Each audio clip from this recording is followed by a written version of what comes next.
بسم الله. حضرات السادة أعضاء الجمعية العامة للأمم المتحدة، أحييكم باسم الاتحاد الأفريقي. In the name of the African Union, I would like to greet the members of the General Assembly of the United Nations, and I hope that this meeting will be among the most historic in the history of the world. In the name of the General Assembly at its 64th session, presided over by Libya of the African Union, of 1,000 traditional African kingdoms, and in my own name, I would like to take this opportunity as President of the African Union to congratulate our son Obama, because he is attending the General Assembly and we welcome him as his country is hosting this meeting.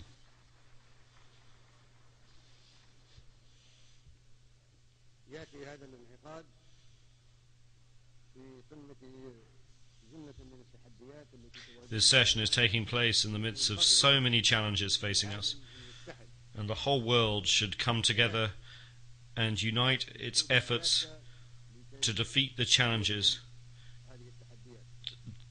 that are our principal common enemy.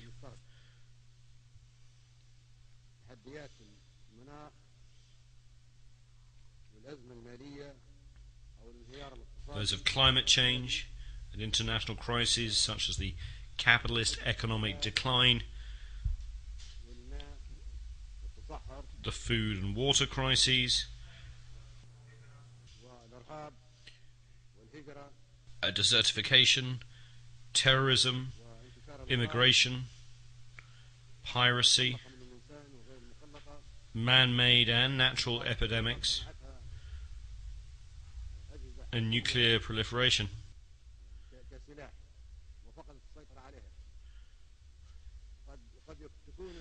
Perhaps influenza H1N1 was a virus created in a laboratory that got out of control, originally being meant as a military weapon.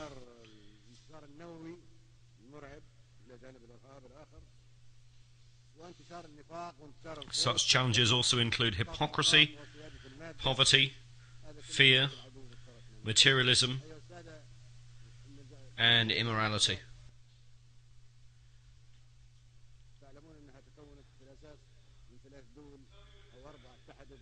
As is known, the United Nations was founded by 3 or 4 countries against Germany at the time. The United Nations was formed by the nations that joined together against Germany in the Second World War.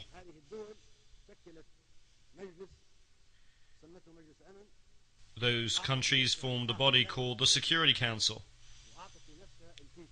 made its own countries permanent members,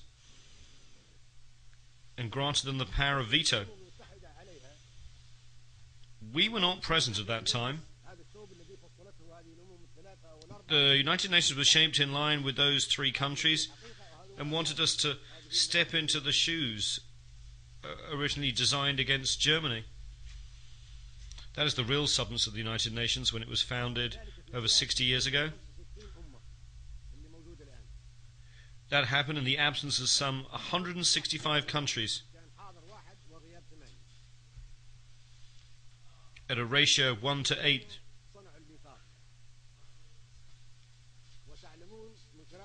That is, 1 was present and 8 were absent. They created the Charter, of which I have a copy. If one reads the Charter of the United Nations, one finds that the preamble of the Charter differs from its articles. How did it come into existence? All those who attended the San Francisco conference in 1945 participated in creating the preamble, but they left the articles and internal rules of the procedures of the so-called Security Council to experts, specialists and interested countries, which were those countries that had established the Security Council and united against Germany. The preamble is very appealing and no one objects to it, but all the provisions that follow it completely contradict the preamble. We reject such provisions and we will never uphold them. They ended with the Second World War.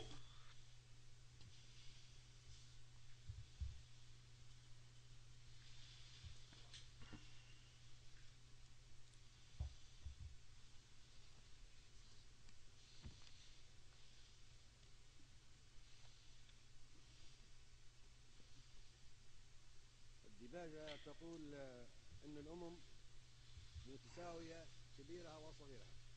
The preamble says that all nations, small or large, are equal. Are we equal when it comes to the permanent seats? No, we're not equal. The preamble states in writing that all nations are equal whether they are small or large. Do we have the right to veto? Are we equal? The preamble says that we have equal rights whether we are large or small. That is what is stated and what we agreed in the preamble. So the veto contradicts the Charter. The permanent seats contradict the Charter. We neither accept nor recognize the veto.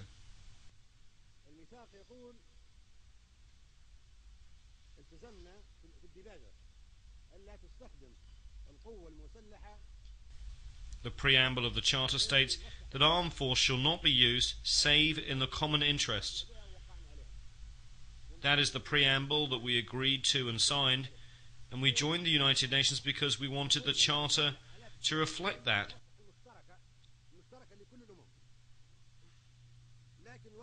It says that armed force shall only be used in the common interest of all nations. But what has happened since then? 65 wars have broken out since the establishment of the United Nations and the Security Council. 65 since their creation, with the millions more victims than the Second World War. Are those wars and the aggression and force that were used in those 65 wars in the common interest of us all? No. They were in the interest of 1 or 3 or 4 countries, but not of all nations.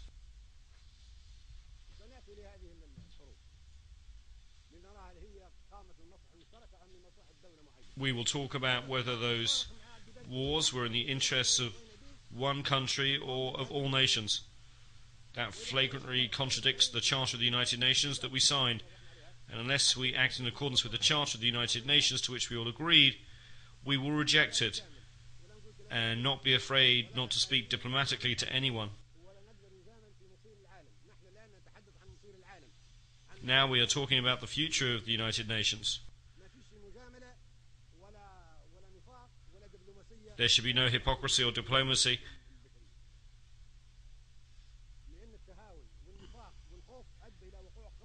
because it concerns the important and vital issue of the future of the world. It was hypocrisy that brought about 65 wars since the establishment of the United Nations.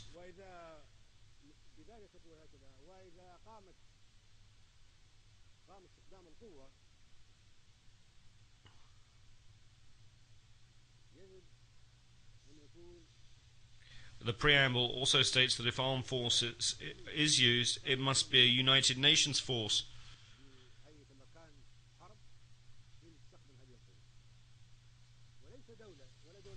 Thus military intervention by the United Nations with the joint agreement of the United Nations, not 1 or 2 or 3 countries using armed force. The entire United Nations will decide to go to war to maintain international peace and security.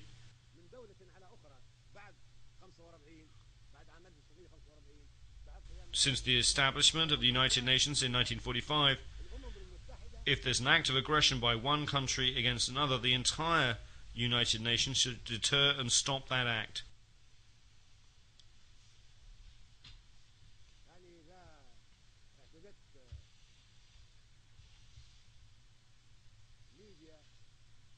If a country, Libya for instance, were to exhibit aggression against France, then the entire organization would respond because France is a sovereign state. member of the United Nations, and we all share the collective responsibility to protect the sovereignty of all nations.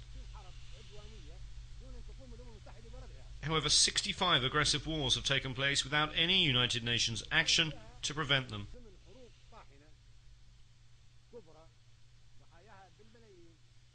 8 other massive, fierce wars, whose victims number some 2 million, have been waged by member states that enjoy veto powers. Those countries would have us believe they seek to maintain the sovereignty and independence of peoples and to use aggressive force against peoples. While we would like to believe that these countries want to work for peace and security in the world and protect peoples, they have instead resorted to aggressive wars and hostile behavior, enjoying the veto they granted themselves as permanent members of the Security Council. They have initiated wars that have claimed millions of victims.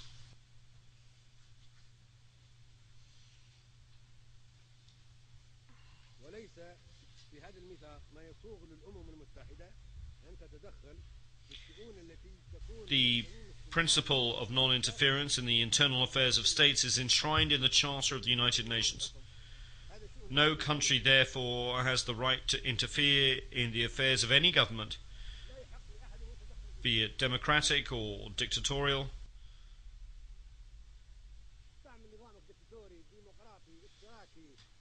Democratic, dictatorial, socialist or capitalist, reactionary or progressive. This is the responsibility of each society. It is an internal matter for the people of the country concerned. The senators of Rome once appointed their leader Julius Caesar as dictator because it was good for Rome at that time. No one can say of Rome at that time that it gave Caesar the veto. The veto is not mentioned in the Charter.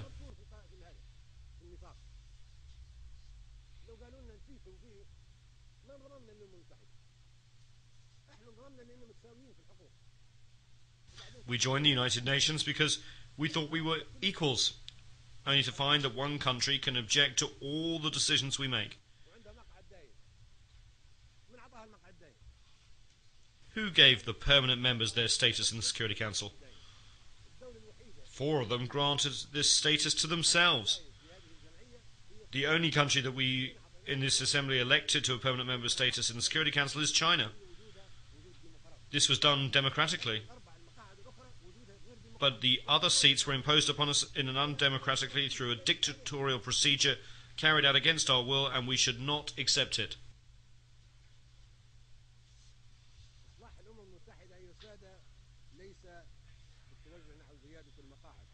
The Security Council reform we need is not an increase in the number of members, which would only make things worse.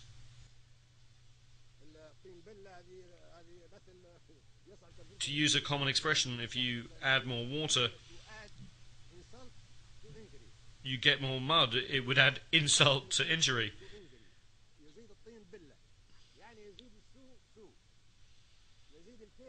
It would make things worse simply by adding more large countries to those that already enjoy membership of the Council.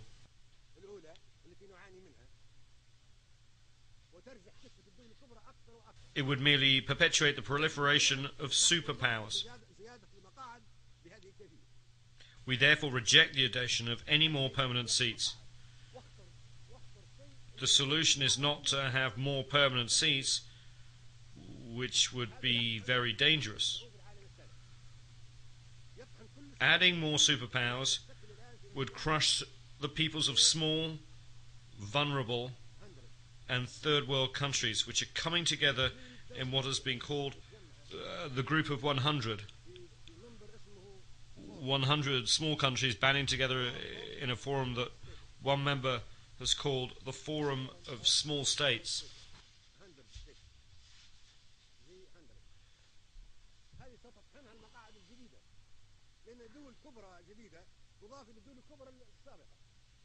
These countries would be crushed by superpowers were additional large countries to be granted membership in the Security Council.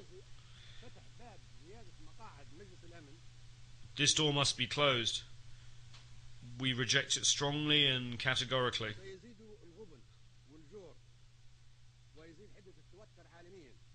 Adding more seats to the Security Council would increase poverty, injustice, and tension at the world level, as well as great competition between certain countries, such as Italy, Germany,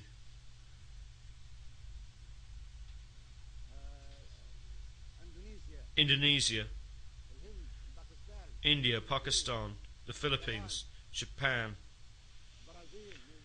Brazil, Nigeria,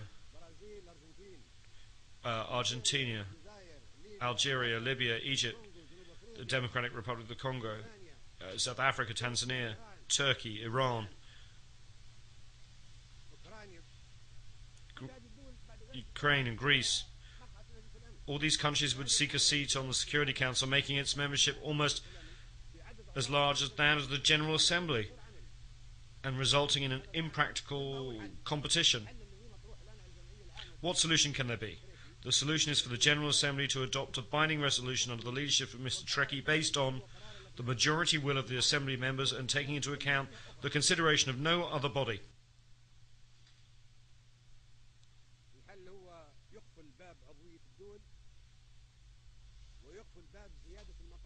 The solution is to close Security Council memberships to the admission of further states. This item is on the agenda of the General Assembly during the present session presided over by Mr. Trekkie. Membership through unions and the transference of mandates should supersede other proposals.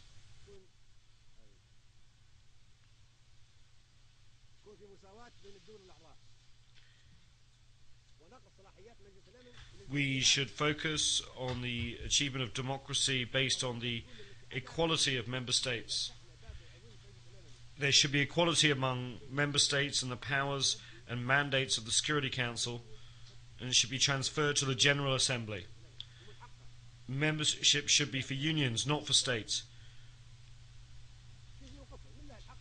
Increasing the number of member states would give the right to all countries to a seat, in accordance with the spirit of the preamble of the Charter. No country could deny a seat to the Council to Italy, for instance, if a seat was given to Germany. For the sake of argument, Italy might say that Germany was an aggressive country and was defeated in the Second World War.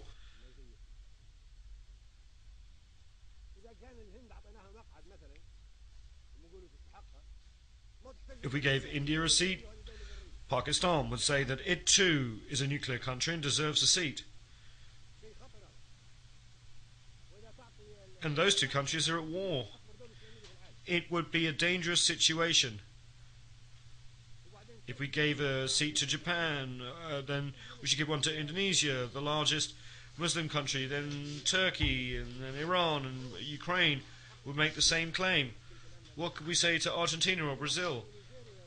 Libya deserves a seat for its efforts in the service of world security by discarding its weapons of mass destruction. Then South Africa, Tanzania, Ukraine would demand the same. All these countries are important. The door to Security Council membership should be closed. This approach is a falsehood, a trick that has been exposed. If we want to reform the United Nations, bringing in more superpowers is not the way. The solution is to foster democracy at the level of the General Congress of the world, the General Assembly, to which the powers of the Security Council should be transferred. The Security Council would become merely an instrument for implementing the decisions taken by the General Assembly, which would be the Parliament, the Legislative Assembly of the world. This assembly is our democratic forum, and the Security Council should be responsible before it. We should not accept the current situation. These are the legislators of the members of the United Nations, and their resolutions should be binding. It is said that the General Assembly should do whatever the Security Council recommends. On the contrary, the Security Council should do whatever the General Assembly decides. This is the United Nations, the assembly that includes 192 countries. It is not the Security Council, which includes only 15 of the member states. How can we be happy about global peace and security if the whole world is controlled by only 5 countries?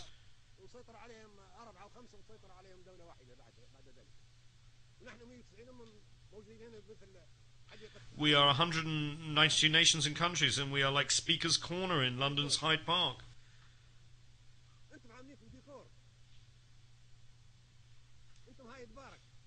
We just speak and nobody implements our decisions. We're a mere decoration without any real substance. We are Speaker's Corner, no more, no less.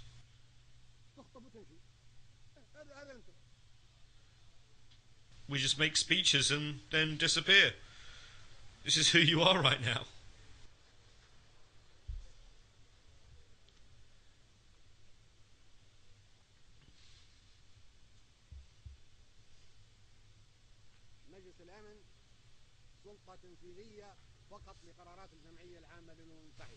Once the Security Council becomes only an executive body for resolutions adopted by the General Assembly, there will be no competition for membership of the Council.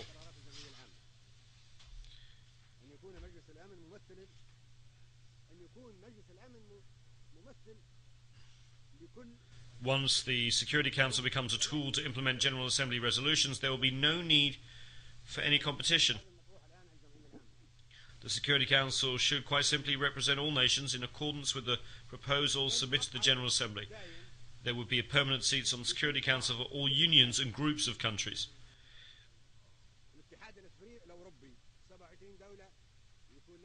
The 27 countries of the European Union should have a permanent seat on the Security Council. The countries of the African Union should have a permanent seat on the Security Council. The Latin American and ASEAN countries should have permanent seats. The Russian Federation and the United States of America are already permanent members of the Security Council.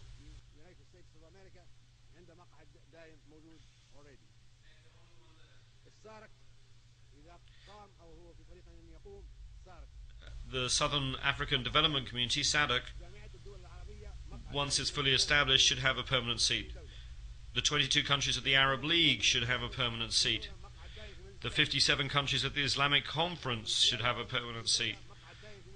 The 118 countries of the non-aligned movement should have a permanent seat.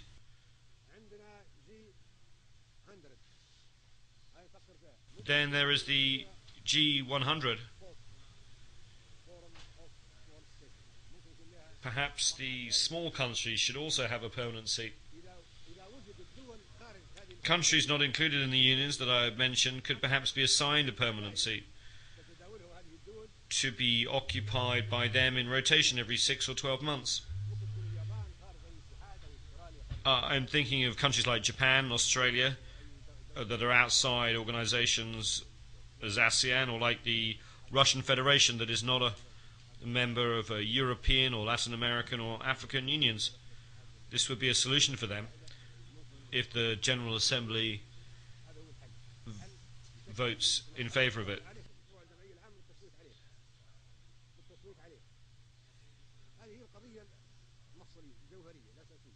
The issue is a vitally important one.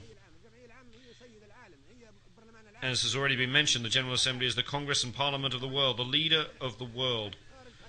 We are the nations, and anyone outside this General Assembly will not be recognized. The President of the Assembly, Mr. Ali Abdul Salam Treki, and Secretary General Ban Ki-moon will produce a legal draft and set up the necessary committees to submit this proposal to a vote. That from now on, the Security Council will be made up of unions of nations. In this way we will have justice and democracy, and we will no longer have a Security Council consisting of countries which have been chosen because they have nuclear weapons, large economies, or advanced technology. That is terrorism.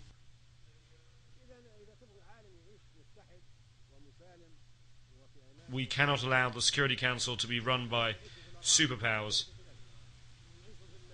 That is terrorism in itself. If we want a world that is united, safe and peaceful, this is what we should do. If we want to remain in a world at war, that is up to you. We will continue to have conflict and to fight until doomsday or the end of the world. All Security Council members should have the right to exercise the veto, or else we should eliminate the whole concept of the veto with this new formation of the Council. This would be a real Security Council. According to the new proposal submitted to the General Assembly, it will be an executive council under the control of the General Assembly, which will have the real power and make all the rules.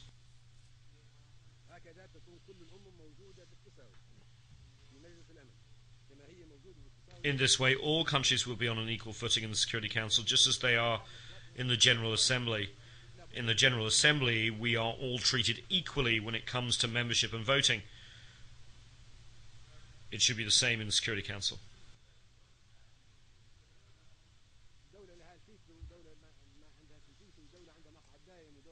Currently, one country has a veto, another country does not have a veto. One country has a permanent seat, another country does not have a permanent seat. We should not accept this, nor should we accept any resolution adopted by the Security Council in its current composition.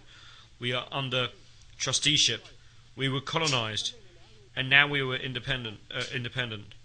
We are here today to decide the future of the world in a democratic way that will maintain the peace and security of all nations, large and small, as equals.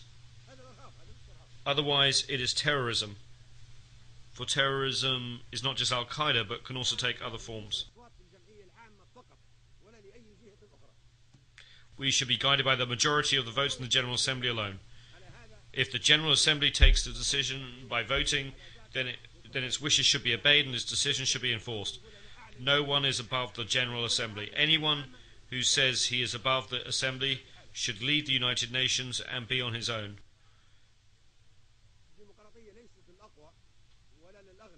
Democracy is not just for the rich or most powerful or those who practice terrorism. All nations should be and should be seen to be on an equal footing.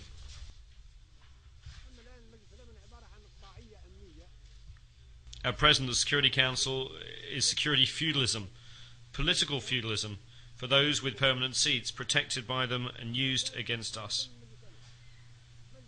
It should be called not the Security Council, but the Terror Council.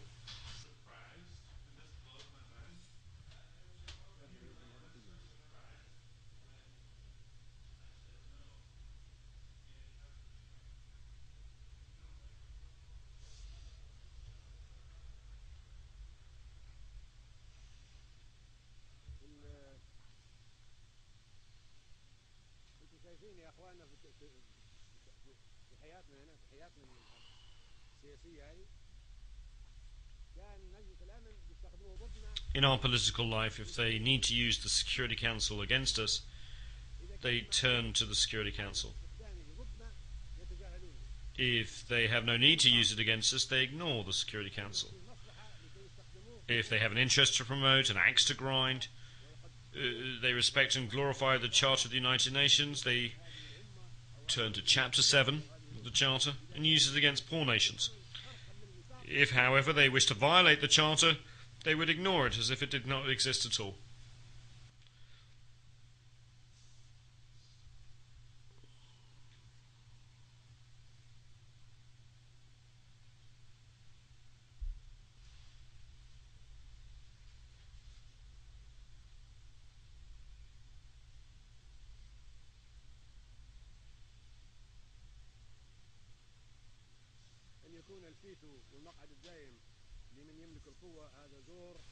If the veto of the permanent members of the Security Council is given to those who have the power, this is injustice and terrorism and should not be tolerated by us. We should not live in the shadow of this injustice and terror. Superpowers have complicated global interests. They use the veto to protect those interests. For example, in the Security Council, they use the power of the United Nations to protect their interests and to terrorize and intimidate the third world, causing it to live under the shadow of terror. From the beginning, since it was established in 1945, the Security Council has failed to provide security.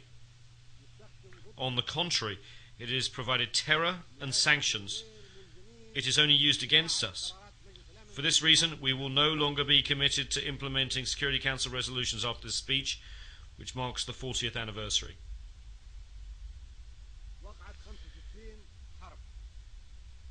65 wars have broken out, either fighting among small countries or wars of aggression waged against us by superpowers.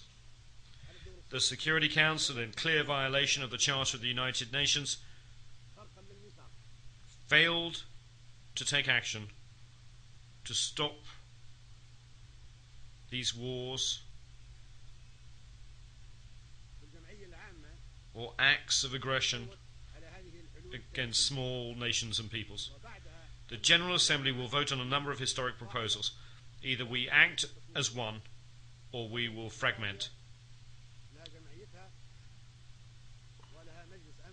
If each nation were to have its own version of the General Assembly, the Security Council and the various instruments and each will have to have an equal footing.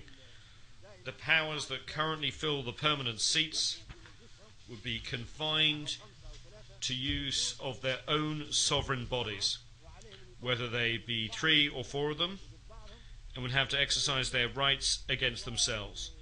This is of no concern to us. If they want to keep their permanent seats, that's fine.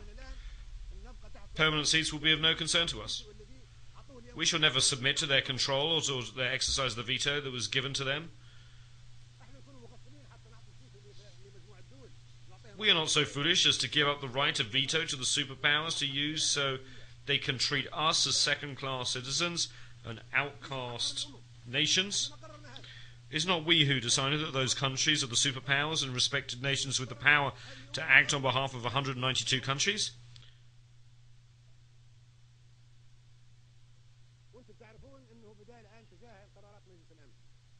You should be fully aware that we are ignoring the Security Council resolutions because those resolutions are used solely against us and not against the superpowers, which have the permanent seats and the right of veto. Those powers never use any resolutions against themselves.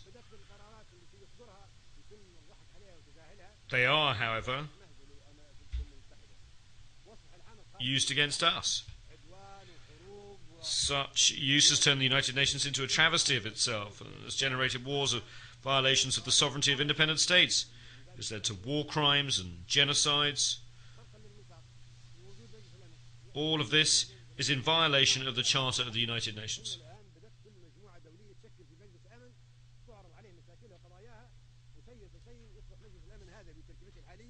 Since no one pays attention to the Security Council of the United Nations, each country and community has established its own Security Council, and the Security Council here has become isolated.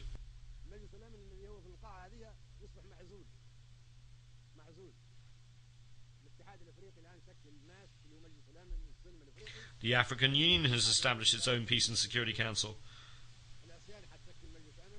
The European Union has established a Security Council, and Asian countries have already established their own Security Council soon.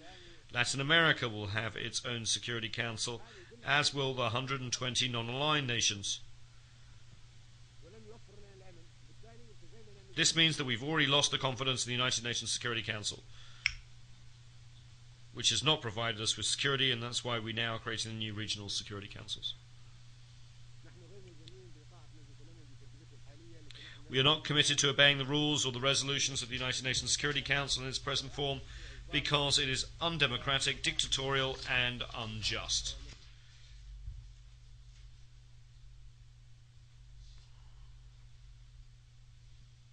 No one can force us to join the Security Council or to obey or comply with the resolutions or orders given by the Security Council in its present composition. Furthermore, there is no respect for the United Nations and no regard for the General Assembly, which is actually the true United Nations, but whose resolutions are non-binding. The decisions of the International Court of Justice, the international judicial body, take aim only at small countries and third world nations. Powerful countries escape the notice of the court, or, if judicial decisions are taken against these powerful countries, they are not enforced.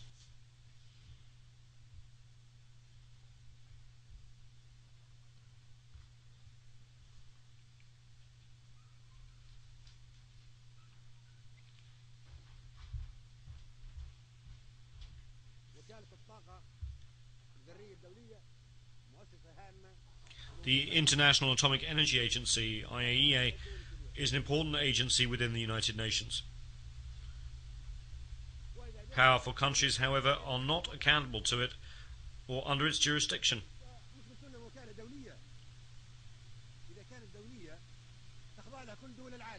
We have discovered that the IAEA is only used against us.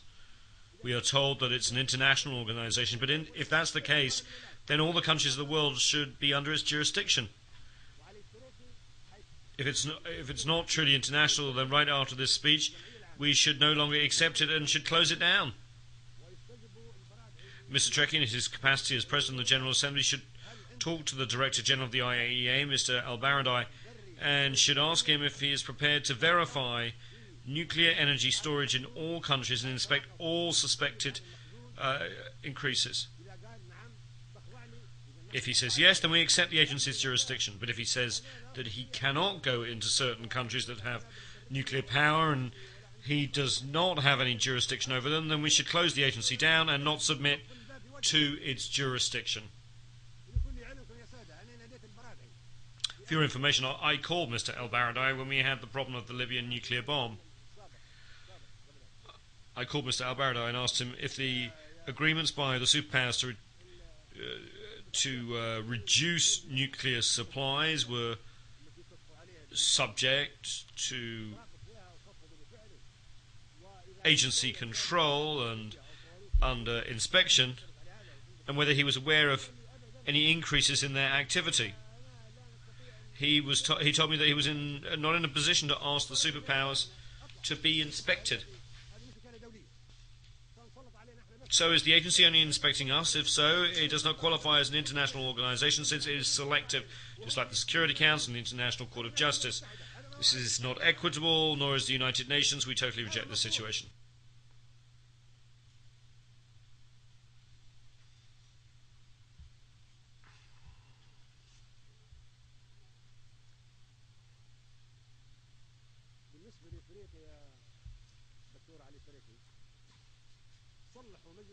Regarding Africa,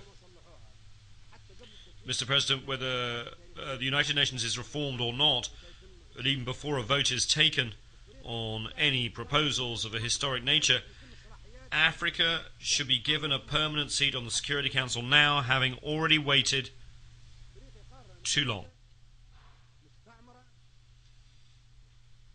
Leaving aside United Nations reform, we can certainly say that Africa was colonized, isolated and persecuted, and its rights usurped. Its people were enslaved and treated like animals, and its territory was colonized and placed under trusteeship. The countries of the African Union deserve a permanent seat.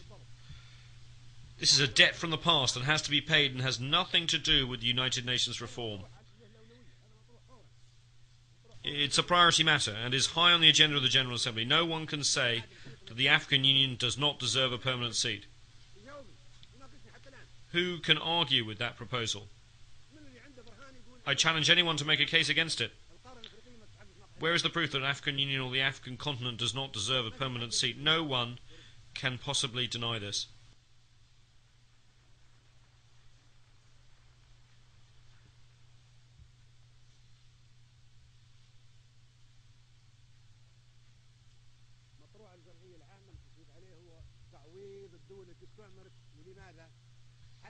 Another matter that should be voted on in the General Assembly is that of compensation for countries that were colonized so as to prevent the colonization of a continent, the usurpation of its rights and the pillaging of its wealth from happening again. Why are Africans going to Europe? Why are the Asians going to Europe? Why are Latin Americans going to Europe? It is because Europe colonized those peoples and stole the material then human resources of Africa, Asia and Latin America, the oil, the minerals, the uranium, the gold, the diamonds, the fruit, the vegetables, the livestock and the people, and use them. Now, new generations of Asians, Latin Americans and Africans are seeking to reclaim that stolen wealth, as they have the right to do so. At the Libyan border, I recently stopped 1,000 African migrants headed for Europe. I asked them why were they going there. They told me it was to take back their stolen wealth, that they would not be leaving otherwise. Who can restore the wealth that was taken from us? If you decide to restore all this wealth, there will be no more immigration from the Philippines, Latin America, Mauritius, and India.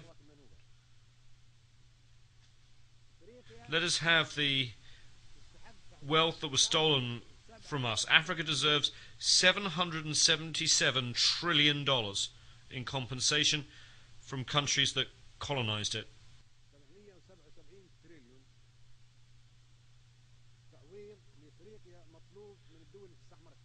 Africans will demand that amount. If you do not give it to them, they will go to where you have taken those trillions of dollars. They have the right to do so. They have to follow that money and bring it back again. Why is there no Libyan immigration to Italy, even though Libya is so close by? Italy owed compensation to the Libyan people. It accepted the fact and signed an agreement with Libya, which is adopted by both the Italian and the Libyan parliaments. Italy admitted that its colonization of Libya was wrong and should never be repeated, and promised not to attack the Libyan people by land, air or sea. Italy also agreed to provide Libya with $250 million a year in compensation over the next 20 years, and to build a hospital for the Libyans maimed as a result of the mines planted in Libyan territory during the Second World War.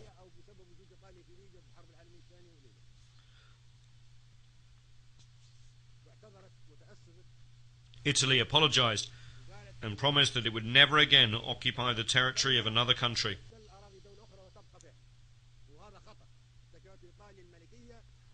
Italy, which was a kingdom during the fascist regime, has made rich contributions to civilization, should be commended for this achievement, together with Prime Minister Berlusconi and his predecessor, who made their own contributions in that regard.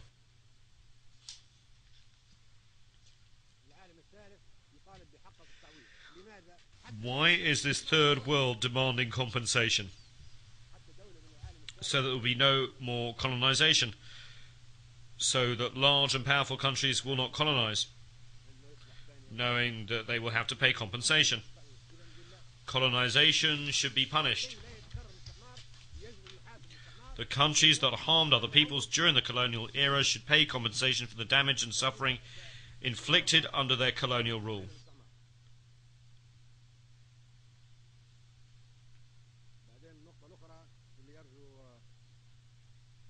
There's another point that I would like to make.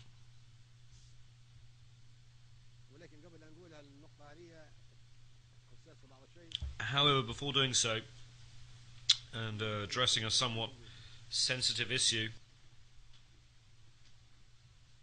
I should like to make an aside.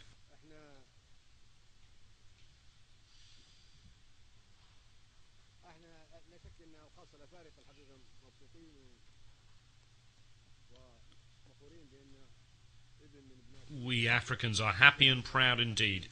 The son of Africa is now President of the United States of America. That is a historic event. Now, in a country where blacks once could not mingle with whites, in cafes or restaurants, or sit next to them on a bus, the American people have elected as their president a young black man, Mr. Obama, of Kenyan heritage. That is a wonderful thing, and we are proud. It marks the beginning of a change. However, as far as I am concerned, Obama is a temporary relief for the next 4 or 8 years. I am afraid that we may then go back to square one. No one can guarantee how America will be governed after Obama.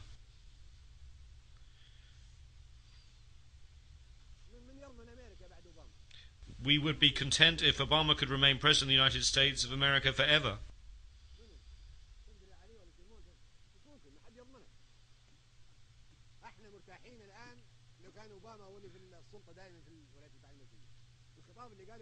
The statement that he just made shows that it's completely different from any American president that we have seen.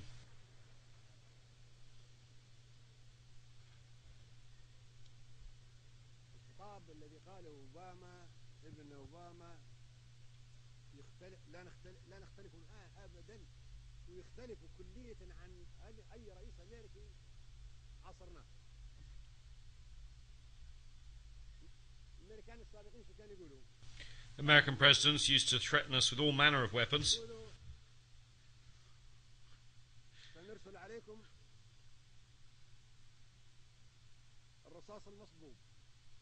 saying that they would send us Desert Storm, grapes of wrath, rolling thunder, and poisonous roses for Libyan children.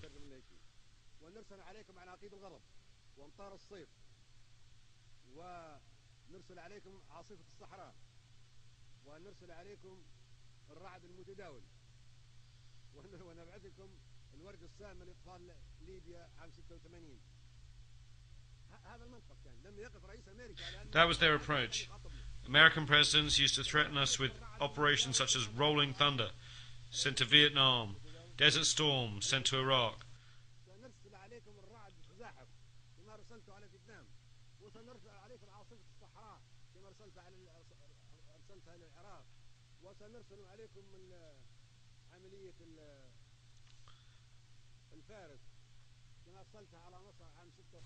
Musketeer sent to Egypt in 1956, even though America opposed it.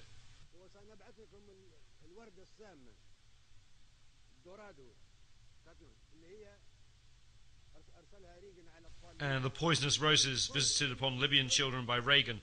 Can you imagine? One would have thought that presidents of a large country with a permanent seat on the Security Council and the right of veto would have protected us and sent us peace. And what did we get instead? Laser-guided bombs carried to us on F-111 aircraft. This was their approach. We will lead the world, whether you like it or not, and we will punish anyone who opposes us. What our son Obama said today is completely different. He made a serious appeal for nuclear disarmament, which we applaud. He also said that America alone could not solve the problems facing us, and that the entire world should come together to do so. He said that we must do more than we are doing now, which is making speeches. We agree with that and applaud it. He said that we had to come to the United Nations to talk against one another. It is true that when we come here, we should communicate with one another on an equal footing. And he said that democracy should not be imposed from outside. Until recently, American presidents have said that democracy should be imposed on Iraq and other countries. But he said that this was an internal affair. He spoke truly when he said that democracy cannot be imposed from outside.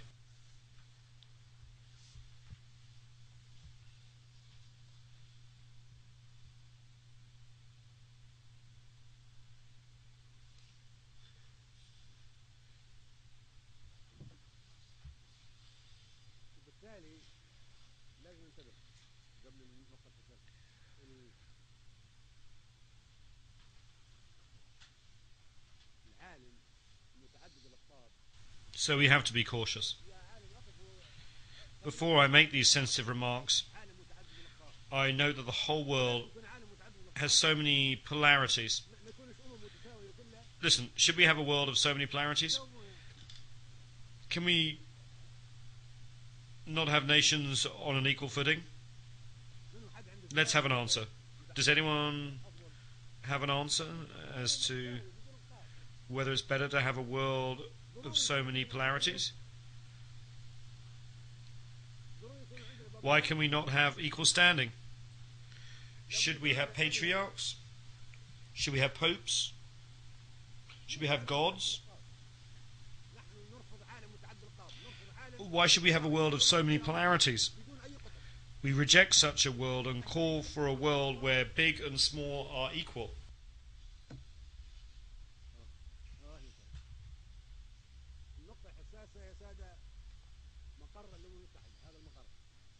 The other sensitive point is the headquarters of the United Nations.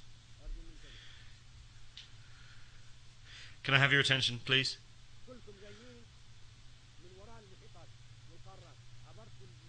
All of you came across the Atlantic Ocean, the Pacific Ocean, crossing the Asian continent or the African continent to reach this place. Why? Is this Jerusalem? Is this the Vatican? Is this Mecca? All of you are tired. You have jet lag and have sleepless nights.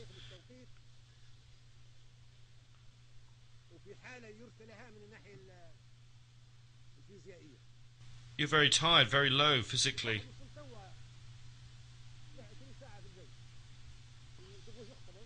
Somebody arrived just now, flying 20 hours. Then we wanted to make a speech and talk about this. All of you are asleep.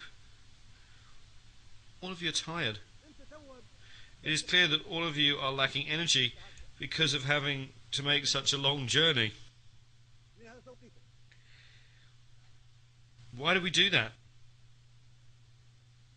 Some of our countries are in night time and people are asleep. Now you should be asleep because your biological clock, your biological mind is accustomed to being asleep at this time. I wake up at 4 o'clock New York time before dawn because in Libya it's 11 in the morning. When I wake up at 11 it's supposed to be daytime. At 4 o'clock I am awake. Why? Think about it. If this was decided in 1945, should we still retain it? Why can we not think about a place that's in the middle, that is comfortable? Another important point is that America, the host country, bears the expenses and looks after the headquarters and diplomatic missions and looks after the peace and security of the heads of state who come here. They are very strict. They spend a lot of money. New York and all of America being very tight.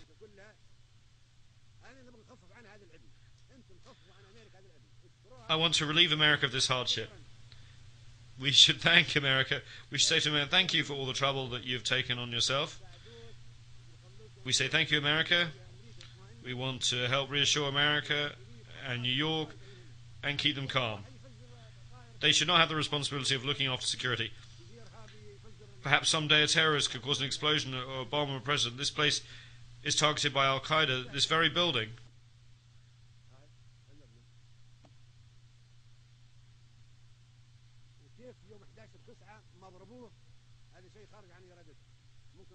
Why was it not hit on September 11th?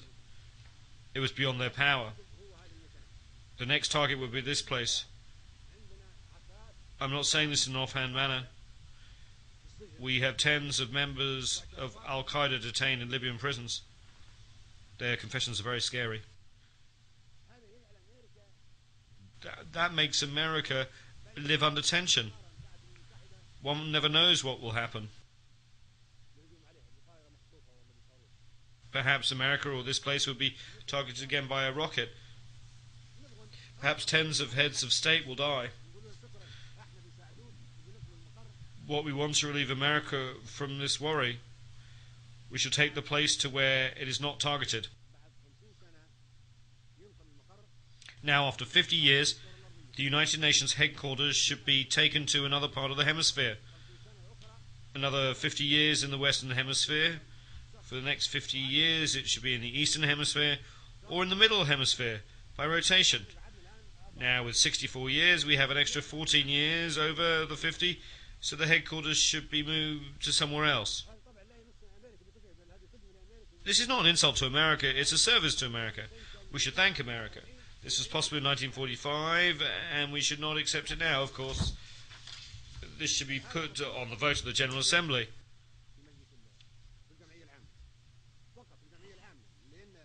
Only in the General Assembly, because in Section 23 of the Headquarters Agreement it says that the United Nations headquarters can be moved to another location only by a resolution of the General Assembly.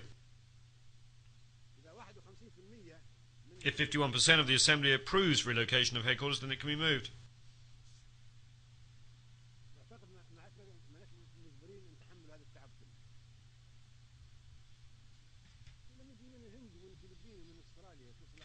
America has the right to make its security tight because it's targeted by terrorists and by Al-Qaeda.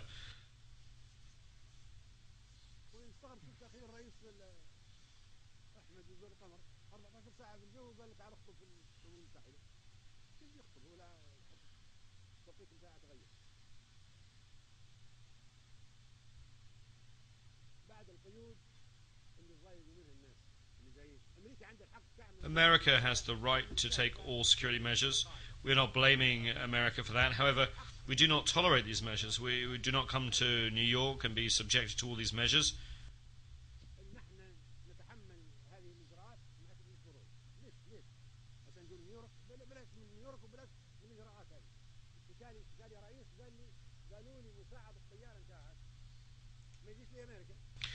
One president told me that he was told that his co-pilot could not come to America because there were restrictions. He asked how could he cross the Atlantic without a co-pilot? Why? He doesn't know how to come here. Another president complained that his honor guard could not come because there was some misunderstanding regarding his name when it came to granting a visa. Another president said his own doctor could not get a visa and could not come to America.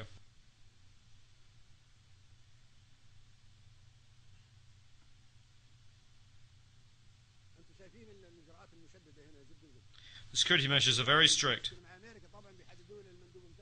If a country has any problems with America, they will set up restrictions on the movement of member delegations, as if one is in Guantanamo.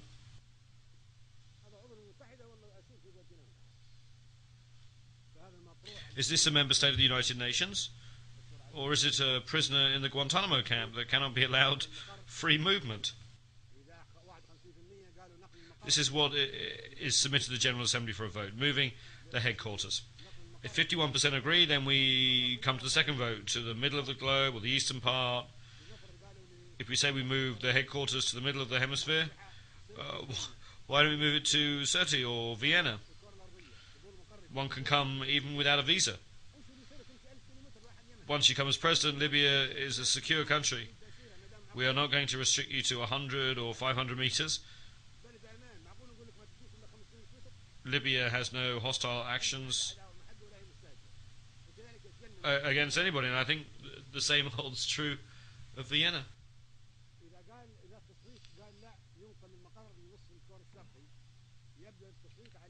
If the vote says we should move headquarters to the eastern part, then it will be Delhi or Beijing, the capital of China or the capital of India.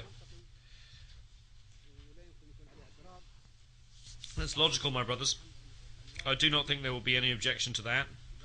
Then you will thank me for this proposal, for eliminating the suffering and trouble of flying 14, 15 or 20 hours to come here. No one can blame America or say that America will reduce its contributions to the United Nations. No one should have that bad a thought. America, I'm sure, is committed to its international obligations. America will not be angry. It will thank you for alleviating its hardship, for taking on all the hardship and all the restrictions, even though this place is targeted by terrorists.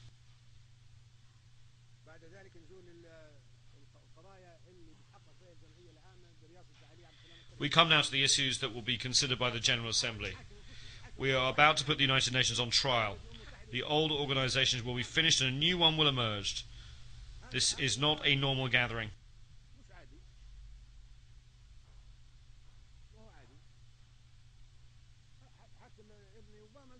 Even son Obama said that this is not a normal gathering.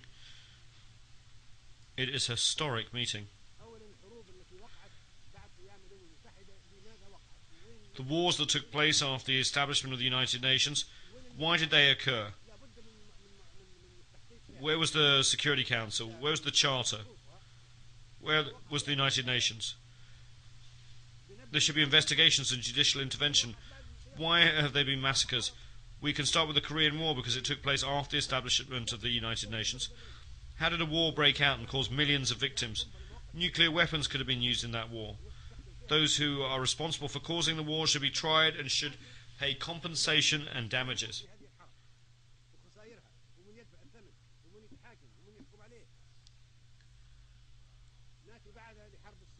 Then we come to the Suez Canal War of 1956. That file should be opened wide. 3 countries with permanent seats on the Security Council and with the right of veto in the Council attacked a member state of this General Assembly. A country that was a sovereign state, Egypt, was attacked. Its army was destroyed. Thousands of Egyptians were killed and many Egyptian towns and entities were destroyed, all because Egypt wanted to nationalise the Suez Canal. How could such a thing have happened during an era of the United Nations and the Charter? How is it possible to guarantee that such a thing will not be repeated unless we make amends for past wrongs? Those were dangerous events, and the Suez Canal and Korean War files should be reopened. Next we come to the Vietnam War. There were 3 million victims of that war. During 12 days, more bombs were dropped than during 4 years of the Second World War.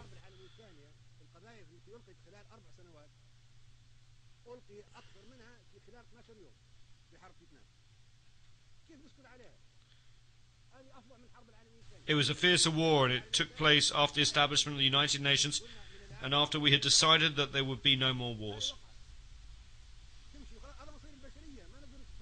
The future of humankind is at stake.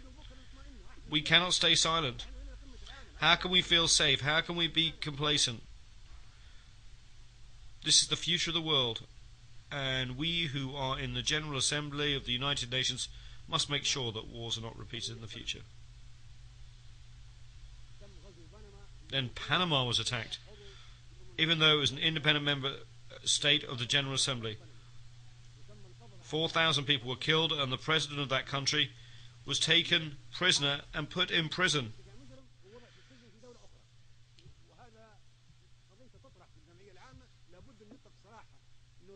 Noriega should be released. We should open that file. How can we entitle a country that is a United Nations member state to wage war against another country, capture its president, treat him as a criminal and put him in prison? Who would accept that?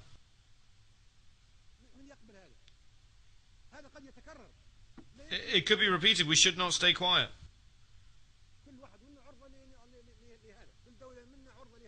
We should have an investigation. Any one of us member states could face the same situation, especially if such aggression is by a member state with a permanent seat on the Security Council and with responsibility to maintain peace and security worldwide. Then there is the war in Grenada. The country was invaded even though it was a member state. It was attacked by 5,000 warships, 7,000 troops and dozens of military aircraft. It is the smallest country in the world. This occurred after the establishment of the United Nations, of the Security Council and its veto, and the President of Grenada, Mr. Maurice Bishop, was assassinated. How could that have happened with impunity? It's a tragedy. How can we guarantee that the United Nations is good or not, that a certain country is good or not? Can we be safe or happy about the future or not? Can we trust the Security Council or not? Can we trust the United Nations or not? We must look into and investigate the bombing of Somalia. Somalia is a United Nations member state. It's an independent country under the rule of Aidid. We want an investigation. Why did that happen? Who allowed it to happen? Who gave the green light for that country to be attacked? Then there's former Yugoslavia. No country was as peaceful as Yugoslavia, constructed step by step and piece by piece after being destroyed by Hitler.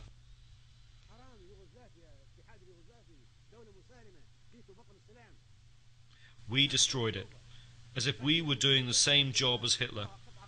Tito built that peaceful country step by step, brick by brick, and then we arrived and broke it apart from imperialistic and personal interests. How can we be complacent about that? Why can we not be satisfied? If a peaceful country like Yugoslavia faced such a tragedy, the General Assembly should have an investigation and should decide who should be tried before the International Criminal Court. Then we have war in Iraq, the mother of all evils.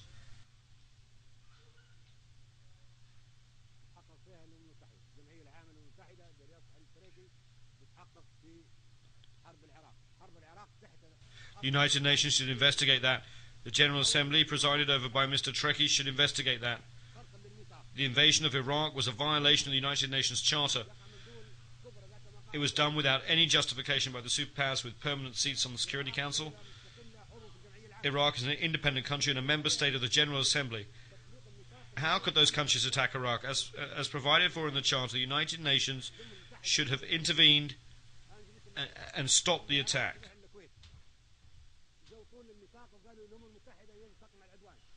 We spoke in the General Assembly and urged it to use the Charter to stop that attack. We were against the invasion of Kuwait, and the Arab countries fought Iraq alongside foreign countries in name of the United Nations Charter.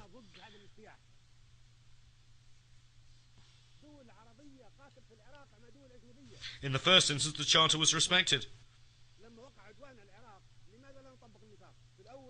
The second time, when we wanted to use the Charter to stop the war in Iraq, no one used it, and that document was ignored.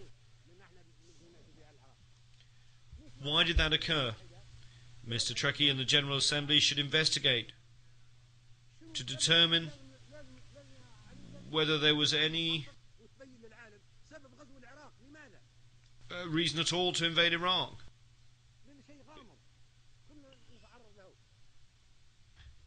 Because the reasons for that attack remain mysterious and ambiguous, and we might face the same destiny.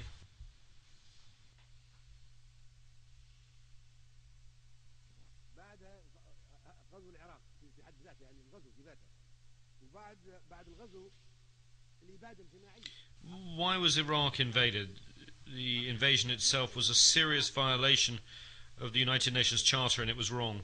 There was also a total massacre or genocide. More than 1.5 million Iraqis were killed. We want to bring the Iraqi file before the International Criminal Court, and we want those who committed mass murder against the Iraqi people to be tried.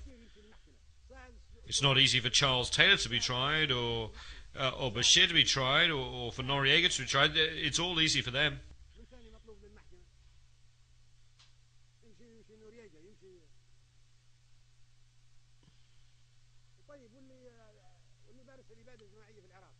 But what about those who have committed mass murder against the Iraqis? They cannot be tried. They cannot go before the ICC. If the court is unable to accommodate us, then we should not accept it. Either it is meant for all of us, large or small, or we should not accept it and should reject it. Anyone who commits a war crime can be tried. But we are not livestock or animals like those that are slaughtered for the Eid. We have the right to live, and we are ready to fight to defend ourselves.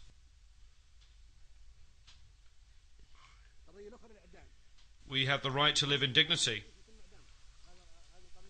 under the sun and on earth. They have already tested us, and we have withstood the test. There are other things as well. What is it that Iraqi prisoners of war can be sentenced to death? When Iraq was invaded and the president of Iraq was taken, he was a prisoner of war. He should not have been tried.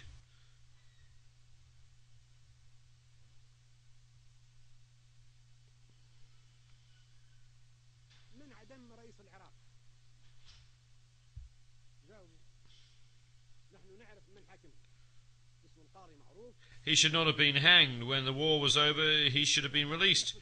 We want to know why a prisoner of war should have been tried. Who sentenced the president of Iraq to death? Is there an answer to that question? We know the identity of a judge who tried him, and those who tied the noose around the president's neck on the day of sacrifice and hanged him. Those people wore masks. How could this have happened in a civilized world? They were prisoners of war of civilized country under international law. How could government ministers and a head of state be sentenced to death and hanged? Were those who tried them lawyers or members of a judicial system? Do you know what people are saying? They are saying that the faces behind the masks were those of the President of the United States and the Prime Minister of the United Kingdom. And it was they who put the President of Iraq to death.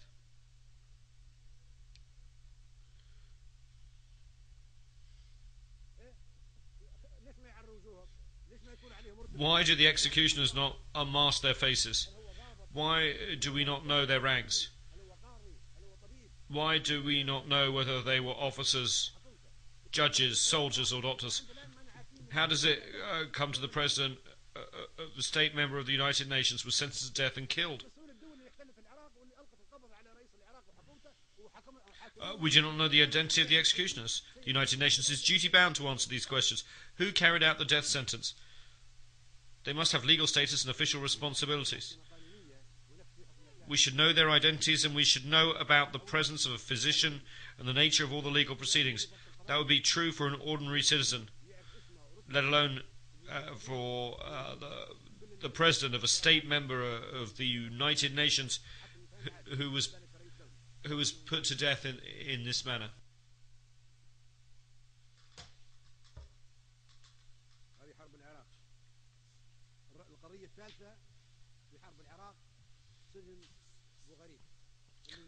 My third point on Iraq relates to Abu Ghraib. This was a disgrace to humankind.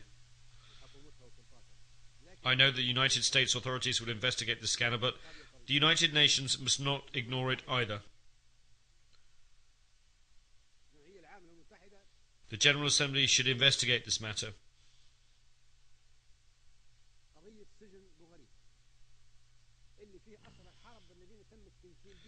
Prisoners of war held in Abu Ghraib prison were tortured. Dogs were set on them. Men were raped. This is the unprecedented in the history of war. It was sodomy, and it was an unprecedented sin, never before committed by past aggressors or invaders.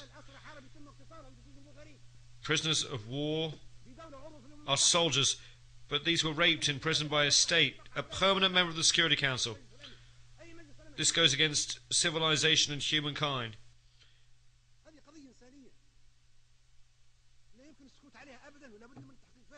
We must not keep silent. We must know the facts. Even today, 250,000 of Iraqi prisoners, men and women alike, remain in Abu Ghraib.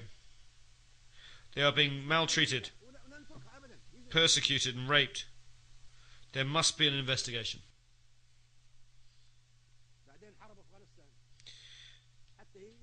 Turning to the war in Afghanistan, this too must be investigated. Why are we against the Taliban? Why are we against Afghanistan? Who are the Taliban?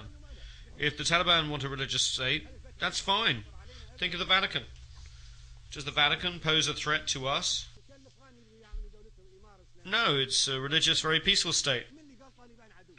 If the Taliban want to create an Islamic emirate, who says that this makes them an enemy? Is anyone claiming that bin Laden is of the Taliban or that he is Afghan? Is bin Laden of the Taliban? No. He is not of the Taliban and he is not an Afghan. Were the terrorists who hit New York of the Taliban? Were they from Afghanistan? They were neither Taliban nor Afghani. Then what was the reason for the wars in Iraq and Afghanistan? If I truly wanted to deceive my American and British friends, I would encourage them to send more troops and I would encourage them to persist in this bloodbath. But they will never succeed in Iraq or Afghanistan. Look what happened to them in Iraq, which is a desert. It's even worse in mountainous Afghanistan.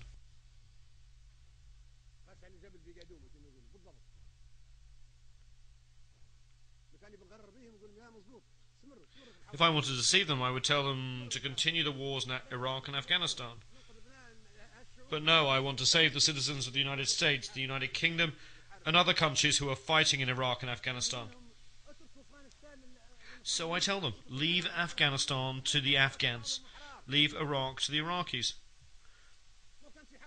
If they want to fight each other, they are free to do so.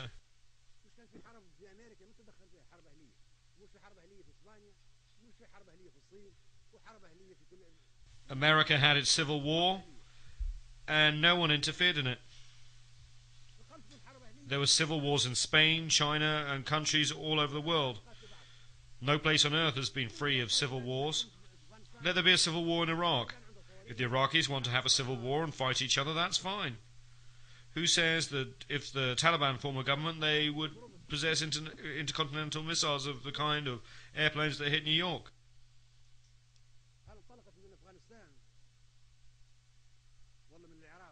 Did those aeroplanes take off from Afghanistan or Iraq?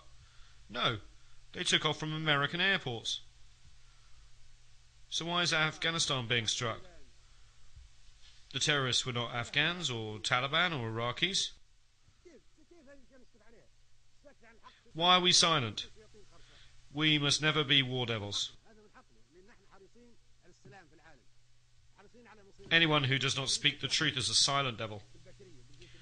We are committed to international peace and security. We do not wish to scorn or ridicule humankind. We want to save humanity.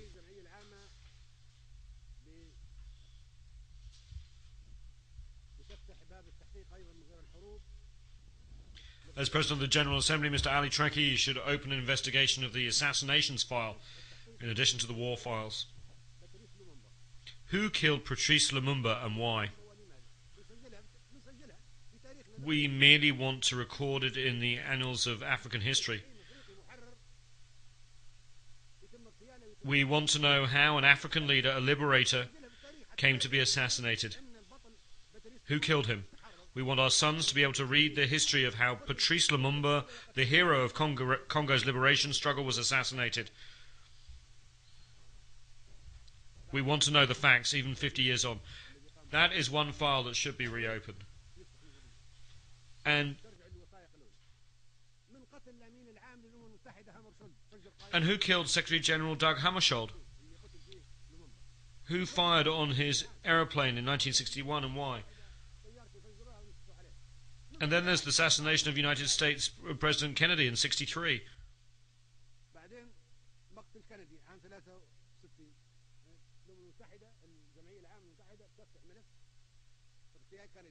We want to know who killed him and why.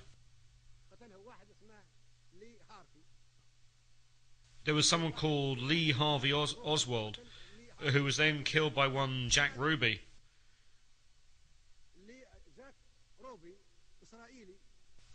But why did he kill him? Jack Ruby, an Israeli, killed Lee Harvey Oswald, who killed Kennedy. Why did this Israeli kill Kennedy's killer? Then Jack Ruby, the killer of Kennedy, die in mysterious circumstances before he could be tried. We must open the files. The whole world knows that Kennedy wanted to investigate the Israeli Dimona nuclear reactor. This involves international peace and security and weapons of mass destruction. That is why we should open this file.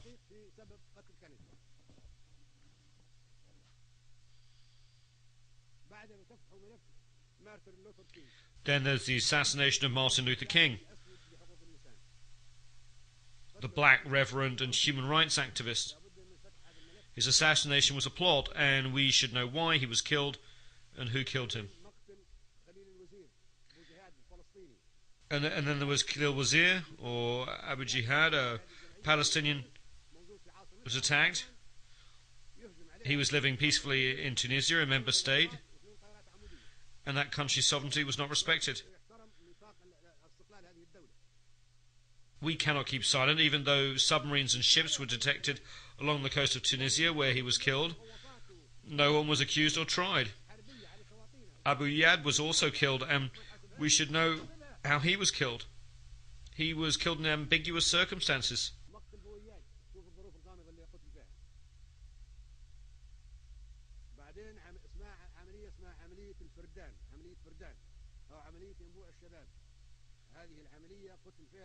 In Operation Spring of Youth, Kamal Nasser, a poet, Kamal Adwan and Abu Yusuf al-Najjar, 3 Palestinians, were killed in Lebanon, a country that is free, a sovereign state, member of the General Assembly. They were attacked and killed while sleeping peacefully. We should know who killed them, and he should be tried so that the crimes against humanity are not repeated.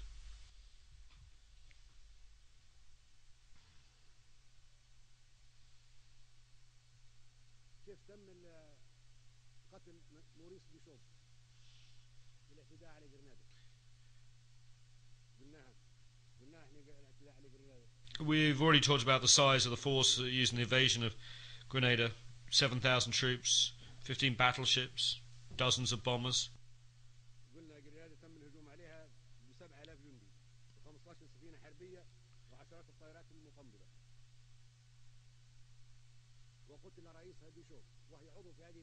And President Bishop was killed even though Grenada was a member state. Those are crimes, and we cannot keep silent. Otherwise we will look like sacrificial beasts. We are not animals. Year after year we are attacked. We defend ourselves, our sons, our children, and we are not afraid. We have the right to live, and the earth is not destined for violence, but for us all. We can never live on this earth in such humiliation. So those are the wars.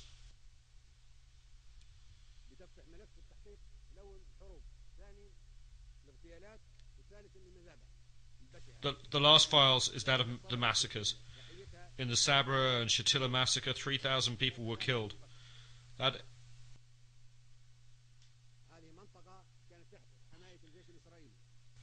area was under the protection of the occupying Israeli army and was the site of huge and calamitous massacre in which 3,000 Palestinian men, women and children were killed. How can we keep quiet? Lebanon is a sovereign state. A member of the General Assembly was occupied. Sabra and Shatila were under Israeli control, and then the massacre took place. And then there was the 2008 massacre in Gaza. There were 1,000 women and 2,200 children among the victims killed in the massacre in Gaza in 2008.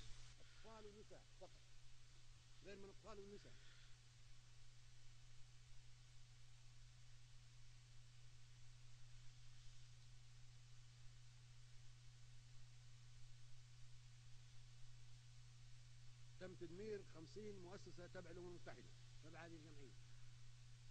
60 United Nations facilities and another 30 belonging to non-governmental organizations were damaged. 50 clinics were destroyed. 40 doctors and nurses were killed while carrying out humanitarian activities.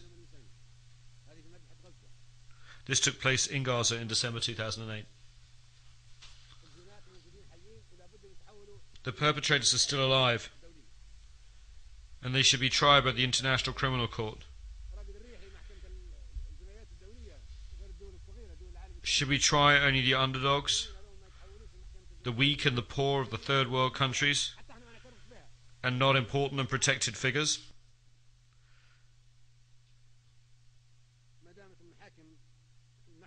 Under international law, they should all face trial for the consequences of the crimes that they have committed. Otherwise, the role of the ICC would never be recognized. If the decisions of the ICC are not respected or implemented, if the General Assembly and the Security Council mean nothing, and if the International Atomic Energy Agency serves only certain countries and organizations, then what is the United Nations? It would mean that the United Nations is nothing, and this is insignificant. Where is it? There is no United Nations. Then, while piracy may be a phenomenon of the high seas, a form of terrorism, we may talk about the piracy in Somalia. Somalis are not pirates. We are the pirates. We went there and usurped their economic zones, their fishing, their wealth. Libya, India, Japan, America, any country in the world. We're all pirates. We all entered the territorial waters and economic zones of Somalia and stole. The Somalis are protecting their own fish, their sustenance. They have become pirates because they are defending their children's food. Now we seek to address that matter in the wrong way. Should we send warships to Somalia? We should send warships to the pirates who have attacked and seized the economic zones and wealth of the Somalis and the food of their children. I met the pirates, and I told them that I would negotiate an agreement between them and the international community that respects the 200-mile exclusive economic zone under the law of the sea. It protects all marine resources belonging to the Somali people. And that stops all countries from disposing of toxic waste along the Somali coast. In return, the Somalis would no longer attack any ships. We will propose and draft such an international treaty and submit it to the General Assembly. That is the solution. The solution does not lie in sending more military ships to fight the Somalis. That is not a solution. We are addressing the phenomena of piracy and terrorism in the wrong way. Today there is swine flu. Perhaps tomorrow there'll be fish flu. Because sometimes we produce viruses by controlling them. It is a commercial business. Capitalist companies produce viruses so that they can generate and sell vaccinations. This is very shameful and poor ethics. Vaccinations and medicine should not be sold.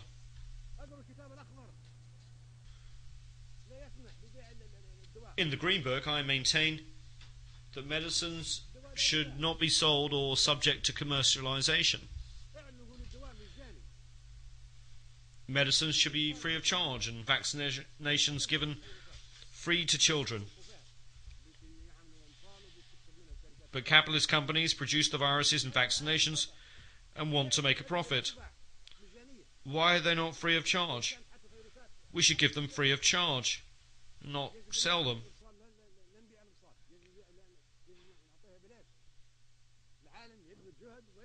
The entire world should strive to protect our people, create and manufacture vaccinations, and then give them for free to children and women and not profit by them. All those items are on the agenda of the General Assembly, which has to exercise that duty.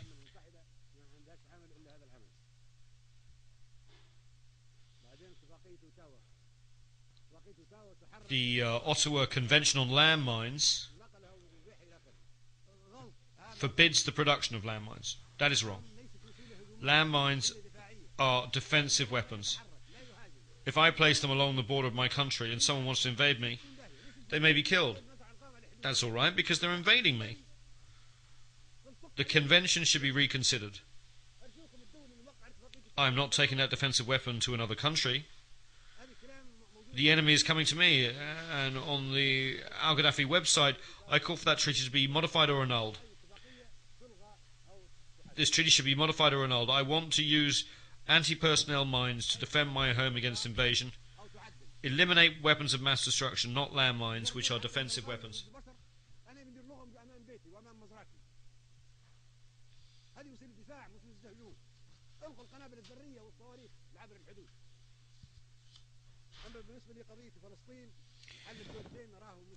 With regard to the Palestinian situation, the two-state solution is impossible.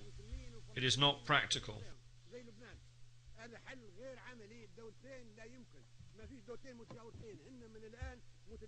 Currently, these two states completely overlap. Partition is doomed to failure. These two states are not neighbours. They are co-extensive in terms of both population and geography.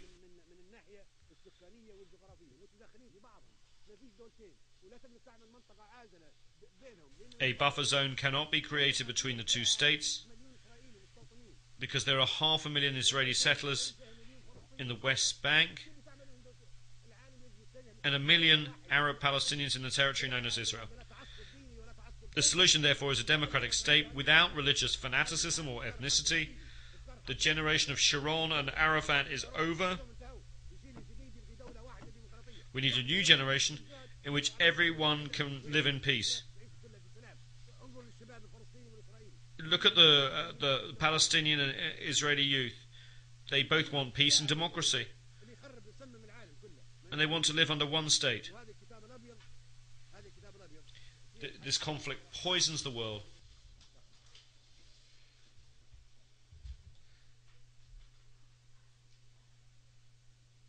The White Book actually has the solution. I hold it here. The solution is retain.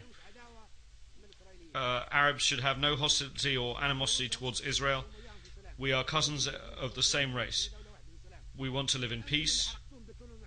The refugees should go back. You are the ones who brought the Holocaust upon the Jews. You, not we, are the ones who burned them. We gave them refuge. We gave them safe haven during the Roman era and the Arab reign in Andalusia and during the rule of Hitler. You are the ones who poisoned them. You are the ones who annihilated them. We provided them with protection. You expelled them. Let us see the truth. We are not hostile. We are not enemies of the Jews. And one day the Jews will need the Arabs. At that point, Arabs will be the ones to give them protection, to save them. And we hope, as we have done in the past. Look at what everybody else did to the Jews. Hitler is an example. You are the ones who hate the Jews, not us. In brief, Kashmir should be an independent state, neither Indian nor Pakistani. We must end that conflict. Kashmir should be a buffer state between India and Pakistan. With regard to Darfur, I truly hope that the assistance provided by the international organisations can be used for development projects, for agriculture, for industry and for irrigation. You are the ones who made it a crisis. You put it on the altar. You wanted to sacrifice Darfur so you could interfere in its internal affairs.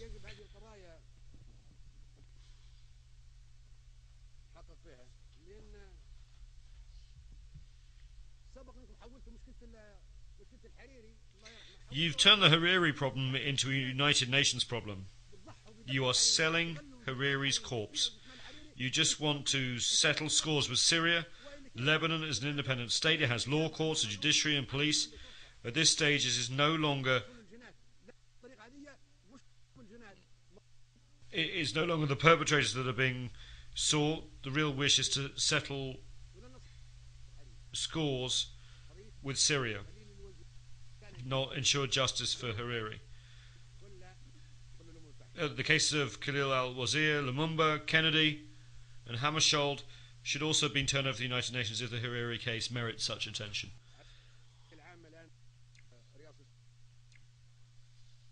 The General Assembly is now under the presidency of Libya. This is our right.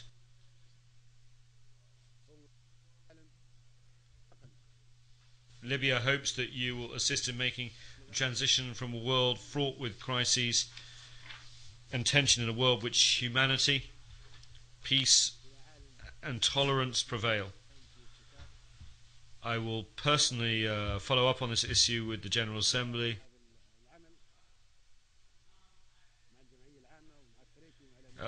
General Assembly and President Trecki and the Secretary General. It is not our habit to compromise when it comes to the destiny of humanity and the struggles of the Third World and the 100 small nations, which should live in peace always.